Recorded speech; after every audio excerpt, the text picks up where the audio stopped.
hadn't realised that somebody with a visual impairment could be so independent. So for part of the time, I was being led by Crystal, who has a visual impairment. And I found it amazing that Crystal could lead me, even though she herself couldn't see. So that was incredible to see the level of independence you can have when you do have a visual impairment. For me, I'd say my bias has been for people with disabilities. I'd see them as they don't want help from, let's say, other people. I tend to see them like maybe when you tend to approach them, they'll say, no, I'm fine, like I can do it alone. So my top tip today that I've learned, or said that maybe I was aware but not that 100%, is that to never touch their assistive devices unless like you ask them first, and then like how to hold a person when you're guiding them. This is also something that I've learned, so that to be able not like hold them in a professional manner, and so that they can be able like to guide them in a proper manner.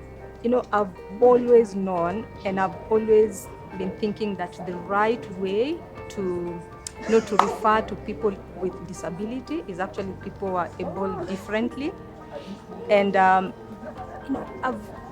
think I've heard that so many times, to an extent that really just that became part of me. I didn't see that statement being offensive in any way or bad, but from the workshop today, that has really changed my perspective. And I think it's one of those things that I take with me, and I'll be very sensitive about them, even to other people who will be referring individuals using that statement instead of people with disability.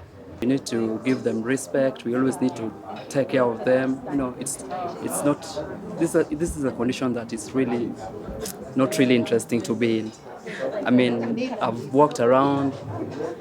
It's difficult how you get into the halls, and just come up, going through the stairs. We need to always put them into our mind, such people, even when we are designing such facilities, roads. We need to always, at the back of our mind, we need to always consider, how about people with disability? My experience first was that it really heightened my other senses. I could listen, I could hear, the tiniest sound of music, and that was interesting to be aware of. I think when I'm during my normal interactions with things and people, because I can see, I don't think that's something I pay much of attention to, so that was interesting.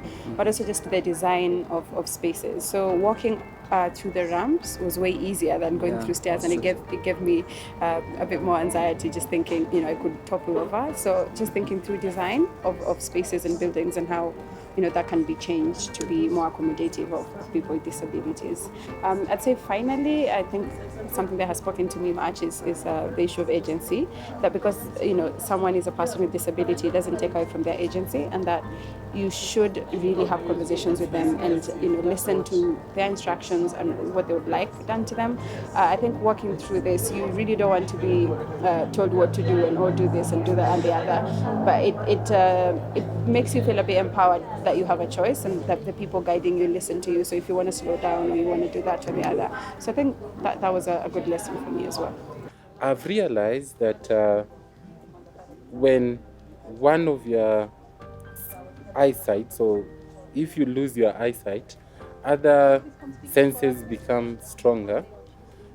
For instance, mine is smell, so I could smell even small things like gravel. I could differentiate maybe a tree from a flower bed to something like even someone moving. I could actually smell them from afar. And then thirdly, I realized that judgment comes in handy, because sometimes you feel like, for example, when you are crossing the road, I could feel like the car was so close to me, like just less than a meter away, but my guide kept on insisting that it is actually far away. So I think that judgment now points to the fact that sometimes people who are visually impaired would want to be assisted, for example, in crossing the road, because sometimes you can't make a proper judgment of the distance between yourself and a moving object.